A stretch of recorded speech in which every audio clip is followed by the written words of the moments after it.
Hello, Wankers. What's up, Vankas? Greetings, Vankas. It's done, gentlemen. It's over. I'd like you to both apologize to me. I think we should start off with an apology for and just an acknowledgement that all year you said one thing was going to happen, and at the end of the day, there's been one guy in this podcast who said that Lando Norris is going to win this championship from day dot, and it's me. And I'd like to start off this podcast with a groveling apology from both of you. How is that saying? Every dog has his day, or something like this, or something. You know what it means, and that's your day. Broken clock, right twice a day, kind of thing. No. Every dog gets his day, and you got your day. I mean, it's just like, and that's for we dressed all in blue, We coordinated with you to show sympathy with you. We are all here in blue, Matt and me. He's on Friday. I don't know where I am, but anyway, I'm back from Abu Dhabi somehow. Thanks to Qatar Airways, I got stuck somewhere. Thank you very much, Qatar Airways. So. There goes that sponsorship opportunity. Amazing. Absolutely. That's gone. That is gone now, But that's right. Well, we've got so much to discuss. We want to hear about what your experience was like in Abu Dhabi. Obviously, we need to know what's going on the ground floor over there. But, the season's come to an end. It came down to the last race. Lando Norris won, but there's so much to discuss. Penalties, overtaking all off track, and did Max Verstappen and Red Bull Racing really do everything in their power in that last race to win the championship? We're going to be discussing all of that on this week's episode of Vankah Hours, brought to you by BetMGM. Cue the music. Don't fuck smash, my dog. I've got the fucking Steiner and I'm back for more. Don't fuck smash, my dog. I've got the fucking Steiner and it's time for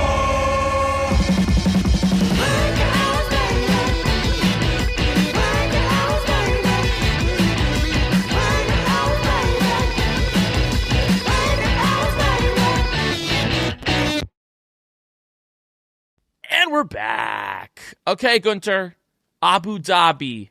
Who was your Rockstar and Wanker for the final race of the year? Who was your Rockstar? I mean, the Rockstar is Lando. He deserves it. He did, he did what he needed to do to be world champion.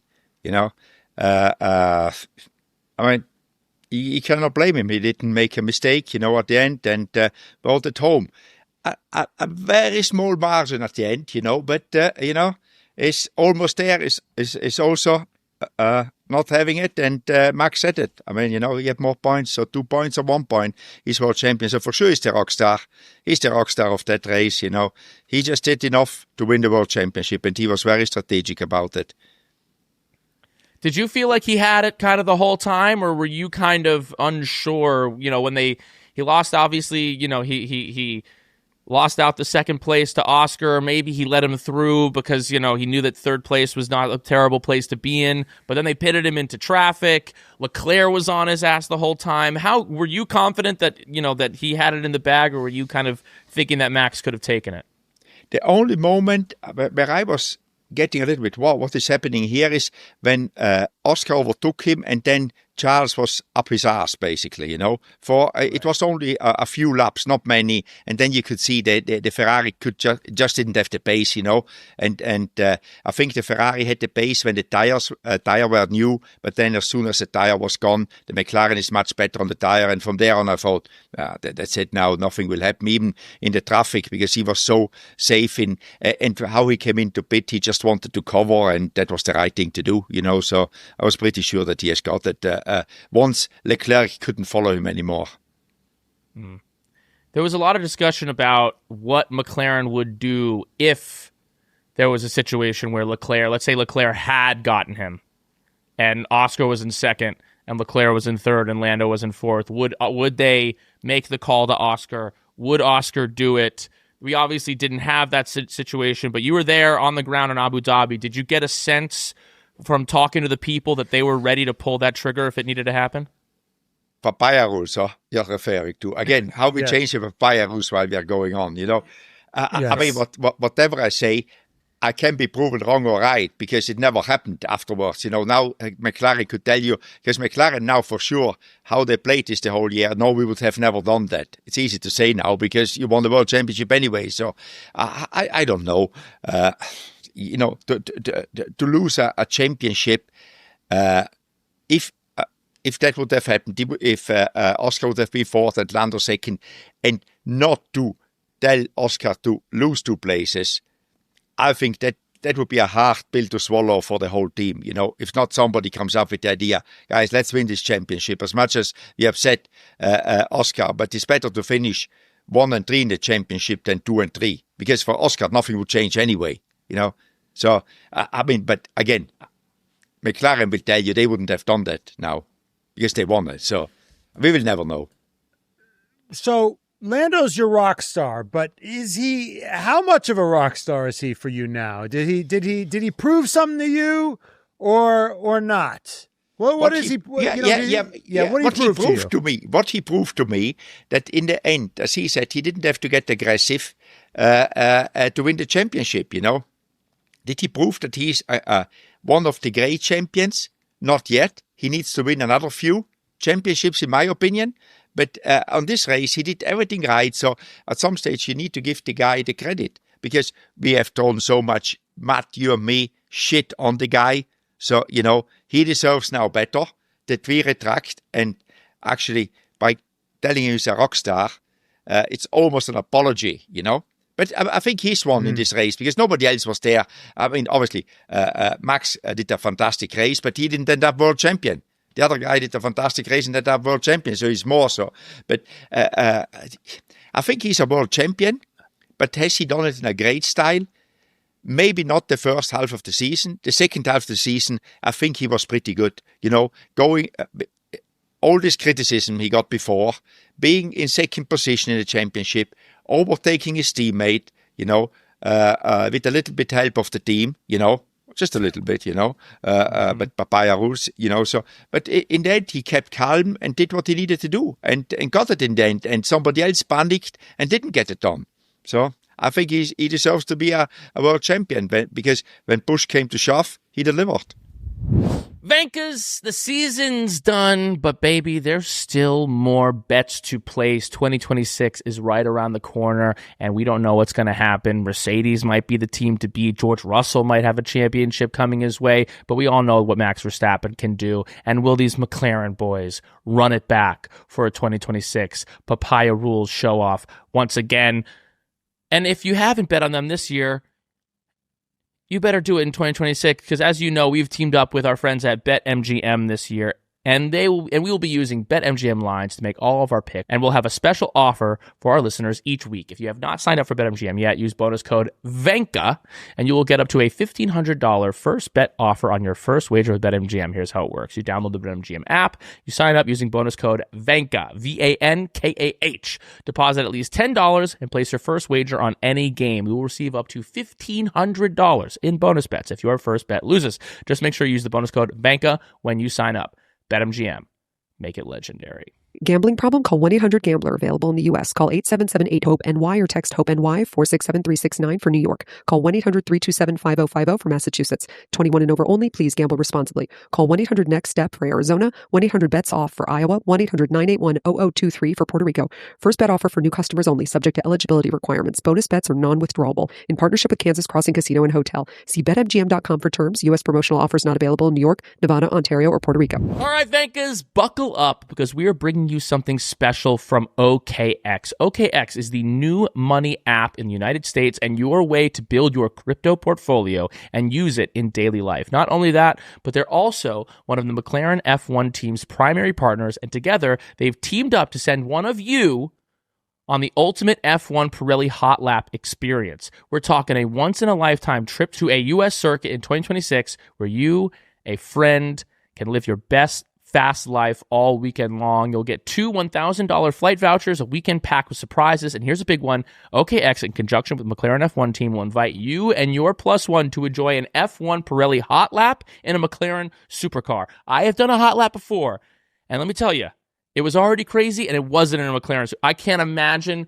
what it would be like being in one of those McLarens, absolutely just getting thrown around a track. It's such a cool experience, and when you get to post about it, make all the ops absolutely cripplingly jealous. Imagine sitting in the passenger seat, strapped in beside a pro driver as they push the car to the limits, the acceleration, the precision, the speed, giving you a real sense of what racing feels like on track. And that's just the start. There's surprises all weekend. Think exclusive moments and memories that'll have you telling the story for years. And the best part, getting in on this is easy. Just head to the campaign page at okxgiveaway.com/McLaren-podcast-Vankah hours. Click join now and create and verify your OKX account, which only takes a few minutes. Once you're verified, you'll automatically get $10 in free Bitcoin. And guess what? Bitcoin prices, they're low right now, and you know that thing's going to shoot back up. That $10 is going to turn into a lot more down the line, and you'll be entered into a draw for that unforgettable weekend experience. Visit, once again, okxgiveaway.com/McLaren-podcast-Vankah hours now.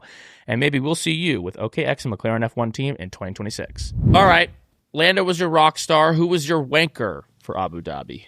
I mean, the stewards is getting old. I mean, it's like, obviously, they would deserve one again because all this moving under braking, it became trendy in Abu Dhabi.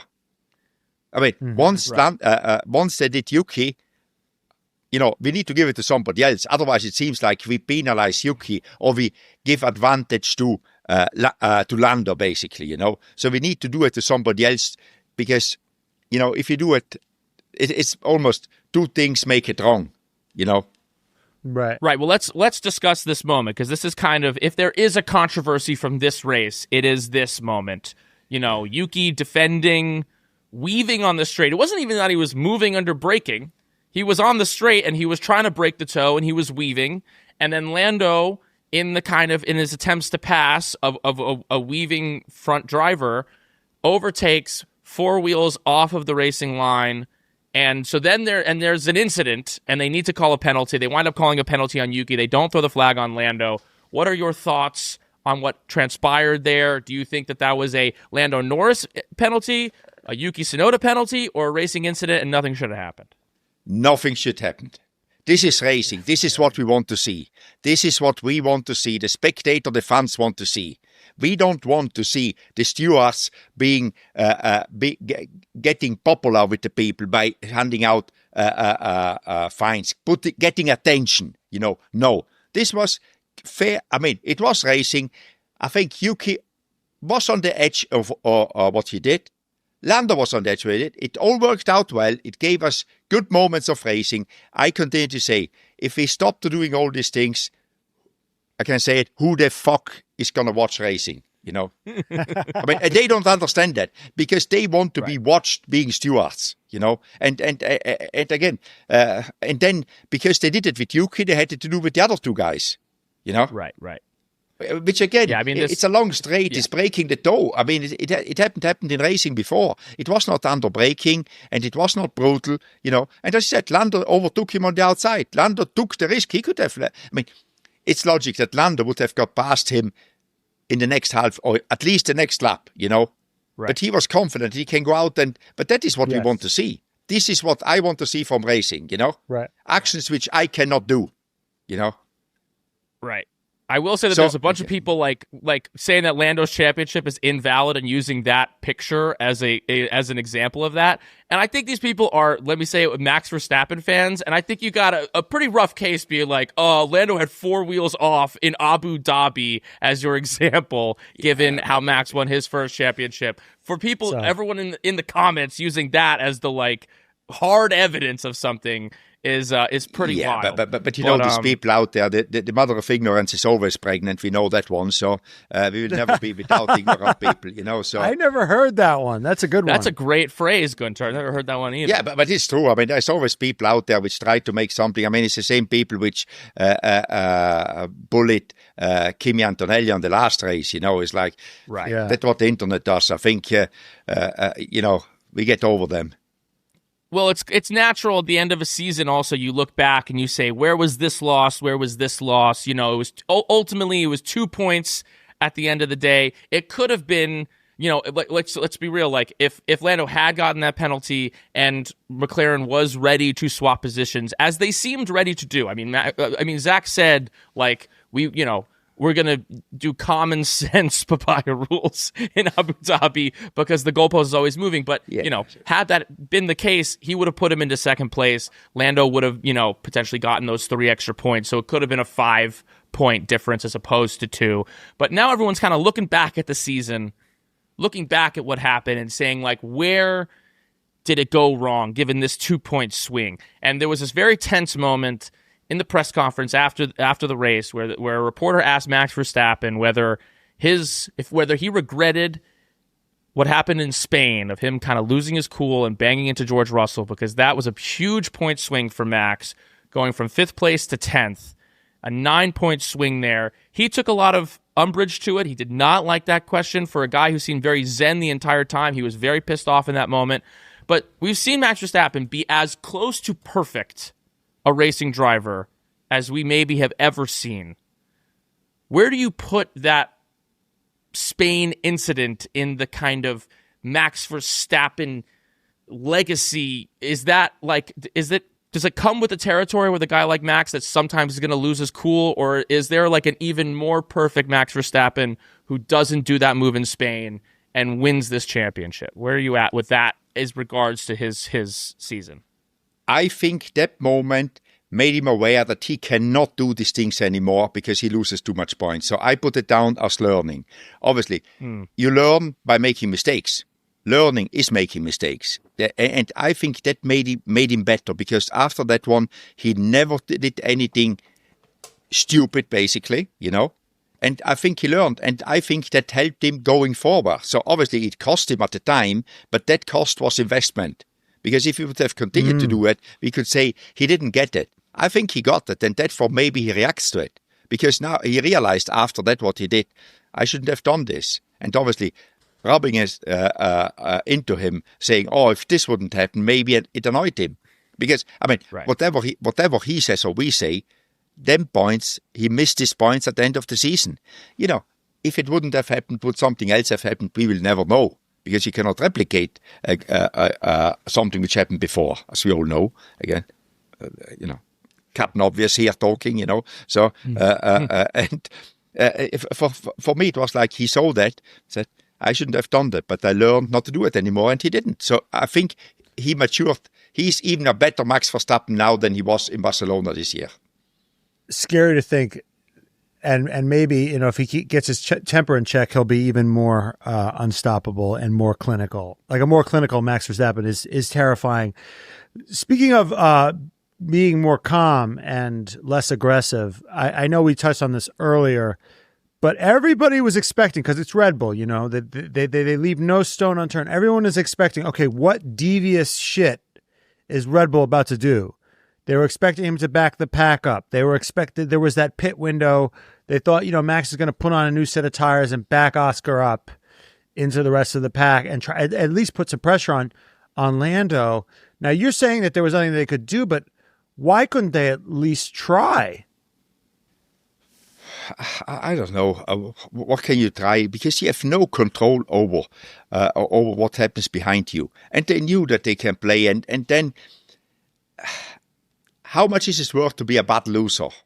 At least Red Bull does it. Red Bull used to do it all the time. Well, this is with Christian Horner. This has been our observation of this race that has been kind of surprising to us, is that the Red Bull of 2021, even into 2022, the Red Bull of old with Christian and Helmut Marko, who's now about to be out, we'll discuss that later, it seemed like that was not the ethos of the Red Bull that showed up in Abu Dhabi this past Sunday. That, like, back in the day, they didn't care if they looked bad, right? I don't care if I'm the villain. Call me the villain. I'll do whatever it takes to win. I will contest every penalty. I'll protest anything that I need to protest, and I will do whatever is within the rules that I can do in order to get the result that I want, which is a victory. And I think it was kind of shocking to Matt and I that they didn't do that. And it feels like it's maybe evidence of this kind of new age version of Red Bull, which is maybe going a little bit more towards the Mercedes McLaren route towards the middle of kind of like Guenther. making it more of a gentleman's sport, whereas back in the day, among the gentlemen, the people who were the There is anti-gentlemen, no gentlemen anyway, but Toto thinks of himself as a gentleman, and I think that like the papaya rules, they like to think of themselves as being gentlemen. But that is their own opinion about themselves. I guess I think about myself as a gentleman, but not everybody agrees, Last year, Guenther, they sent Daniel Ricciardo, I think maybe in his last race, they pitted Daniel Ricciardo, put him on softs for him to do get the fastest lap just to take 1 point away from Lando Norris. And he was on the junior team, right?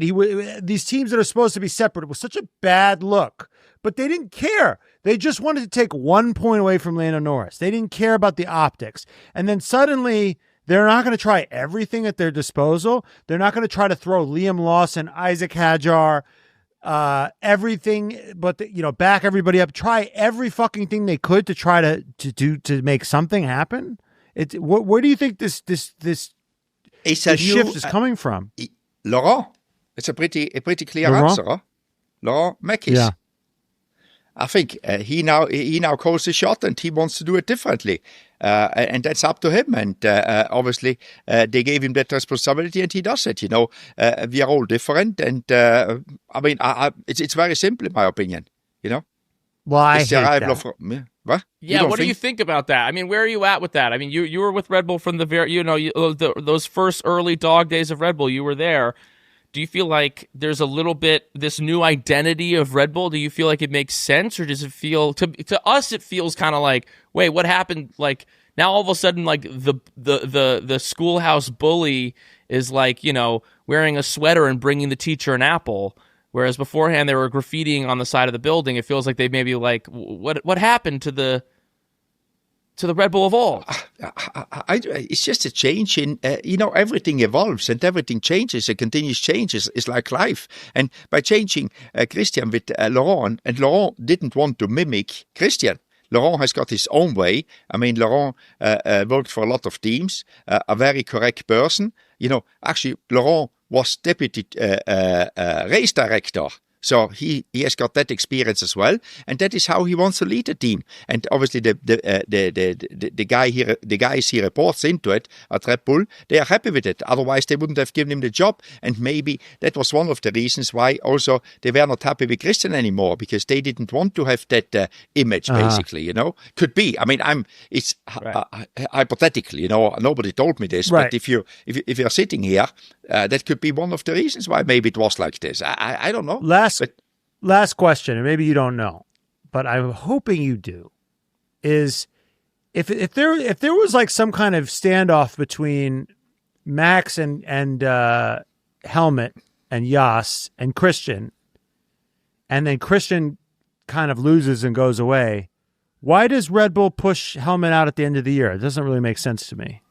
I don't know if he was pushed or if he wanted to leave anyway at some stage. Helmut is over 80 years old, He came to all the races, So maybe it was a good time to say goodbye. He sees now Laurent is in a good place, I think. And I wouldn't be surprised if Helmut is not in the job he is now, but that he somehow is called up by, I don't know, but I don't think he was pushed completely. I think it was an agreement between them. It's a good time to move on, because he wasn't unhappy, because if they push Helmut, Helmut doesn't go quiet.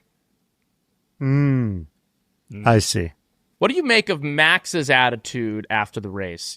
Max he seemed very fine. Chilled. Chilled. Just, we posted a clip about it from our pod. And what people have said to it is, well, he's a father now. He was obviously a stepfather to Penelope, but now having, a biological daughter of his own. Do you think fatherhood has softened Max Verstappen, so he maybe isn't more as philosophical, pissed off when he loses? I was surprised as well a little bit about it, to be honest. But then I don't think it has to do with being a father or not. I think he's just more mature, and he knows that he has done a great job. He won more races than the world champion. Think about that one. And by far, he didn't have the best car. Obviously, you cannot say I'm the world champion, but I'm not the world champion. But I think he was happy with himself, and he can be, to be honest, because what he pulled off, nobody expected. So I didn't win it, but I had a good season. So I just move on, and I will come back, and he will come back. So don't worry about that. If you give him the machine, I would also call it. I would also say I would say that this race was a moral victory for him. Yeah. Like, I won the most races. Yeah, he showed everybody who the best driver was. Yeah. He didn't have to have the world title to do that. What did you think of Zach's radio to Lando when he won the championship? Is this the World Championship hotline? World Drivers Championship hotline? I think he tried to be funny there. And, sometimes he tried to be funny, you're not funny, That's my opinion, because it is quite dull. Oh, it's not a funny joke, huh? Yeah, not exactly. Is he funny? No, but he's pretty good, Zach is pretty good. But I think, again, maybe you try too hard to be funny, then it's not funny anymore. Or maybe somebody, that would be cool to say, and then you bring it out that it's not yours. It's like, is this the championship hotline? Yeah, whatever,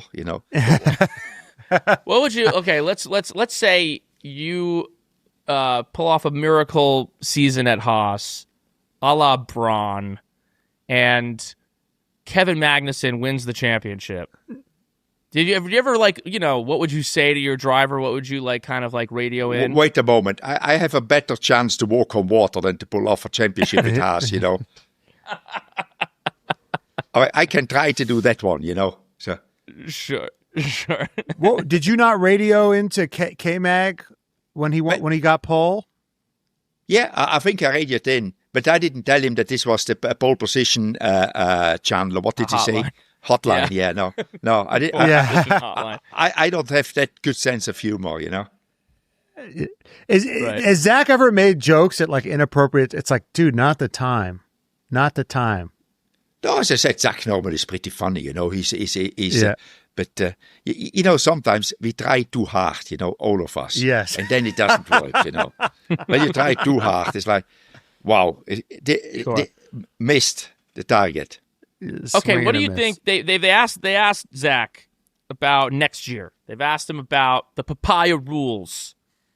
He doesn't know this year's papaya rules. How the hell should he know next year's? They asked about next year. No, they know. We don't know what they are because they're very confusing, but they seem to understand what they are over there. They asked about if they're going to do anything differently next year. He kind of was like, no, we're going to do it exactly the same. Everything we did was right. We won both championships, and there's no introspection to be had here. What do you think the vibe will be at McLaren next year? Do you think that Lando winning this championship, given kind of the last quarter of the season where Oscar really struggled, do you think that's going to affect things, how they go next year, or do you think that they will make some adjustments and maybe learn from some of their mistakes from this year going into 26? First of all, they need to be in the same position next year as they were this year, which I think will be difficult, in my opinion. Sure. But that's an opinion. I have no proof of that one. And on the other side, why Zach can say that now? Everything was right, because the winner is always right. Right. So whatever, would he have said the same if they would have lost the championship? Because they didn't dominate it at the end anymore. They won by 2 points. So, right. As much as I respect what they're doing, fully respect for what they're doing, but it all comes a little bit too almost out, okay, we knew this was going to happen. I'm not sure that between Saturday and Sunday, between Andrea and Zach, they had a good night of sleep, So, because a lot of us on the line. So, thinking about next year, I don't even think they thought about next year because they have no idea where they are at next year with the car. So, it could be that they're good, but I think the works team or the teams which have got their own power unit will be better than the customer teams for sure the first year. That's what normally happens. Okay, but let's imagine that they are dominant, and let's imagine they do have the car to take it. Given their ethos, right? This is kind of that they let them race. I think they do the same, right? I think they let them race. But here's my question though. This year there were a few times, like if you were gonna say, okay, we're gonna let them race, but how would you maybe improve what they've done this year? Like what would you try to establish as like the order of things over there, so that you kind of don't necessarily run into, because the main kind of two moments that happened this year that people have like really pointed to are obviously the swapping positions in Monza, the touching in Singapore where they didn't swap the positions again. Both of those benefited Lando, didn't benefit Oscar. It seems like the Monza pit swap situation from the bad pit stop was that was the beginning of the end psychologically a little bit for Oscar. That right after that is when he goes on his run of bad races. Do you think that there's like, you wouldn't do that or something like that going forward? How would you set up your own papaya rules? I mean, you always have to see where we just have to take the same scenarios this year. Otherwise, we could talk here 2 hours and not come to a conclusion. Sure. Same scenario this year. I think they will do the same because they said it worked last year. Let's do it again. While I would be on these things, if you can win a world championship, I would be a lot more cautious, which means I would implement team orders at a certain point of the season, and maybe now would be the time to speak about if anybody is in front 2 races into the second half of the season, basically 2 races after the summer break, that guy gets priority and is going to win the championship. If the only exception being that the guy which is third in the championship cannot catch us mathematically anymore. That's what I would do, but I mean... Vankahs, we here at the Red Flags Podcast, we're some big boys, okay? We got thick thighs. I mean, Matt's ass, you should see that thing. It is juicy, baby. You should see him do a couple of squats. But you know what? When you got thick thighs, sometimes it's hard to find clothing that hugs you in the right way. Well, guess what? Enter Chubbies. We at the Red Flags, we love our Chubbies shorts, our Chubbies swim trunks, and now that it's winter, we love our Chubbies Everywhere pants. Lightweight, durable, and ready for whatever the day throws at you. Seriously, they're a perfect pair of slacks. You can wear them on a date, you can wear them to the office, you can wear them to drinks with your friends. They're extremely versatile, but more importantly, they're affordable and comfortable. And that's what it's all about, looking your best while not being uncomfortable. You could wear them to Thanksgiving, you could wear them to Christmas, but you could also wear them to happy hour, and that's what it's all about.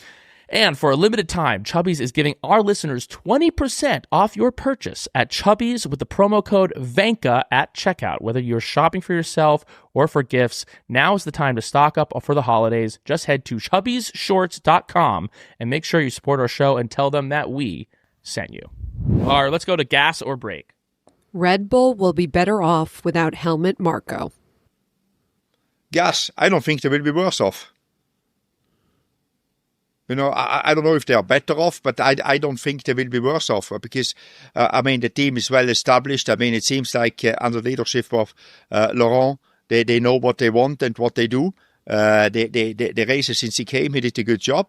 And I think if there is something happening, Helmut Marko can always come back.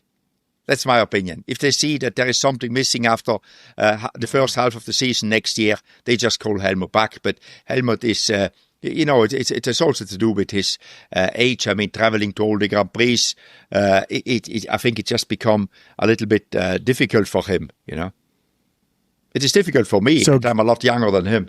I'm going gas. They're going to be better off without him, just from a calm standpoint. He talks a little too much. That's all. I feel like he's made some good picks, though. He gave us Max, he gave us Vettel, he gave us Daniel Ricciardo, he gave us some good drivers, but he also gave us some quotes that are. A guy that age shouldn't be given a microphone so much. I don't think at this point. Yeah, I'm going gas for also a financial standpoint. There's now reports that he was out here making promises and giving contracts to people and then losing them money. That this kid, Alex Dunn, he was out here saying, Alex Dunn, you're going to be a Red Bull driver. And then they had to pay him like $500,000. So he was out here.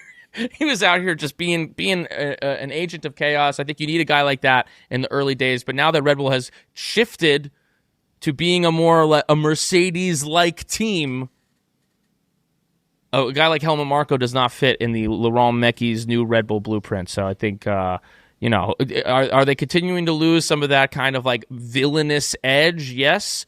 But, the second half of that year, they were looking pretty sharp with Laurent leading the team. So I'm going gas as well. Next prop. Max's comeback will be remembered more than Lando's WDC win. Break. The champion, as a champion, you're always in the books as the second one. People will remember it, but in 5 years, a lot of people have forgotten about the season. Obviously the enthusiasts and the petrol heads, they will not forget about it. But in the end, but Max will be remembered as a champion anyway. It's not that this is his only thing to be remembered. Gas. I'm going gas. People will be talking about this comeback for years because people will be talking about Max more than they talk about Lando. Lando but will not be for this year because he won more championships. No, because when they talk about Max, they're going to be like, he did this. Yeah, about this year. The question was about this year.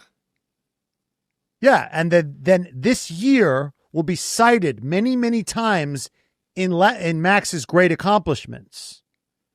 Like, if we're talking about how this year will be cited. He won 4.5 world championships up to now. No. You know what? This is my fucking section, okay? I know it's your show, but this is my section. And I just think when 2025 comes up, when people reference it, they're going to be like, it's going to come up most when people talk about great shit that Max did. He did this. And remember 2025 when he shouldn't have even been there and he was there? That's when 2025 is going to come up the most. I'm going break. Because, gentlemen, this is just the beginning of the Lando Norris era.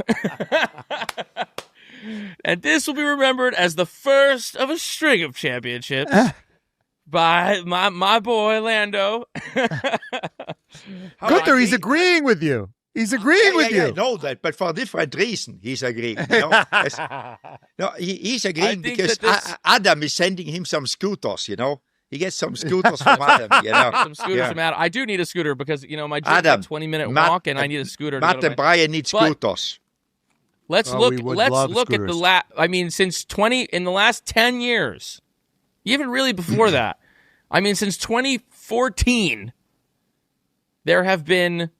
it's been Lewis Hamilton, Max Verstappen, that one when Nico Rosberg, and now Lando Norris. This entire era has been dominated by Max, and then before that by Lewis, and Lando is the first person to break that chain of the modern era. How many people remember Nico? How many people remember Nico? We do. We do. That's not a lot. People remember that 2016, but what people remember that 2016 season. And then him retiring off of the end of that. I see you slowly changing your answer in front of me, Guenther. What's happening? No. I'm not changing the answer. You're saying how many people remember Nico? No one even remembers that fucking guy. Exactly. You're kind of speaking to my point. Like, who gives a shit about? It's like how many people talk about Jensen Button's championship? Not that many people. A lot of people talk about, when they talk about 2007. But the question was not about Lando. The question was about Max. Will that season be remembered for Max, So yes, exactly. Nobody will remember the season at all. We came to that conclusion. Who cares what happened in 25? Guenther, 2007. First thing that comes in your head. Go. I don't remember what happened last year. Never mind 2007. What happened in 2007? Oh, that's such a bullshit answer. It was Lewis Hamilton's rookie year. Okay. McLaren Crashgate. And then somewhere down the line, and Kimi Räikkönen won the WDC. Yeah. But at least he's a cool guy, Kimi. Yeah. All right. Just like Lando, they're both the same. Okay, next prompt. Oscar will win a WDC in the future. Gas. He needs to be in the right car at the right time, but from a talent point, he can do it. I don't doubt it. If he has got the same scenario like he had this year, I think he will win it next time, because we never have to forget it was only his second season in F1. So, he did very well. I'm going gas. It was his third season, I think. Okay. Actually, I hate those people, but We got to look smart on this podcast. And then I'm going gas. I agree. I think he's got the eye of the tiger, and he's going to learn from this experience. And he ended strong. So yeah, I'm going gas. I'm going gas as well. But I don't know if it's going to be at the McLaren organization. I don't know. He's got a long career in front of him anyway. So. I think he's got a long career in front of him, and I don't know how long. And we'll see what the vibes are over at McLaren. But I think I don't know. But though we just mentioned Kimi Räikkönen, right? In 2007, Kimi Räikkönen wins that championship. In 2000, and Felipe Massa gave him a position in Brazil in that final race. They were both on the Ferrari at the same time, and Massa did team orders and helped Kimi win that championship. And then the next year, Massa totally blew Kimi out the water and almost won that championship if Glock had not, slowed down on the final wraps. So, but no, I leave room for. I think I still leave room for him, outperforming Lando and winning a championship with McLaren. But I think that I don't know. I think that maybe I don't know. It's a toss up there. But I think he's obviously talented enough, and I think he's resilient enough mentally. This is only his third year, and he really only had like 4 bad races this year. And if he can work those out, some of those kinks, then he would have cruised to a WDC victory. Next. Lando will not win another WDC. Break. I think he has got a good chance to win another one. I mean, if he's in the right car at the right time, he showed he can do it once, and it's possible. Obviously, he needs to be in the right machine. That's always what you need to be: right time, right place. And but from a talent, he showed that he can win a world championship, even under difficult circumstances. I'm going gas. This is a one and done. Very happy for him. Obviously I'm a huge fan of Lando, always have been. And I've always supported him, but I think that this is as good as it gets. He barely won this one. He won this one by the skin of his fucking teeth. And yeah, I think this is it. I'm going break. Hardcore break. Just the beginning, gentlemen. Just the beginning. And this McLaren team, I know that you said that the constructors are going to, have a, if you're a manufacturer that you have an edge, but I don't know. This McLaren team has for them to be able to turn this car around and to develop the rocket ship that they were able to develop, I kind of trust the behind-the-scenes people over at McLaren to continue to give these guys good cars for the foreseeable future. And, they're both young. I mean, I think Lando's maybe 25 and Oscar's 24. I mean, I think that if things can be copacetic between the two of them, I think we got a couple more years of them battling for championships. Sorry, Lando's 26. I think Oscar's 25. They got a bunch more years of prime left in him. So he's definitely. I think he gets one more, baby. But maybe I'm just high on my own supply. Okay, that does it for gas or break. At the end of the day, our predictions ended like this: Guenther with 60, Brian with 50, and Matt with 49. No! And that's not including the 7 points for me guessing that fucking Lando was going to be the world champion. Otherwise, I would have had 57 to Guenther's 60. Matt, Guenther, you are champion of our predictions. Matt, I beat you out just like Lando beat out Max Verstappen. But you know what? You had a generational run this year, just like Max. And people are going to remember your third place much more than they're ever going to remember mine. Everybody will remember Matt's third place. Yeah.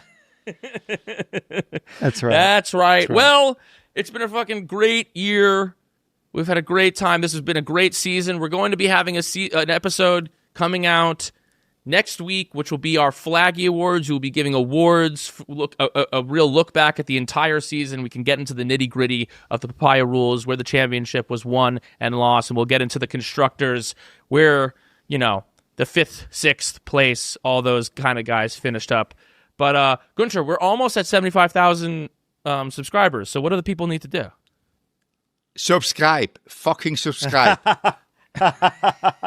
That's right. Fucking subscribe. Get us to 75K. Okay, baby? We will see you next week, Wankers. We love you. Goodbye, Wankers. Goodbye, Vankahs.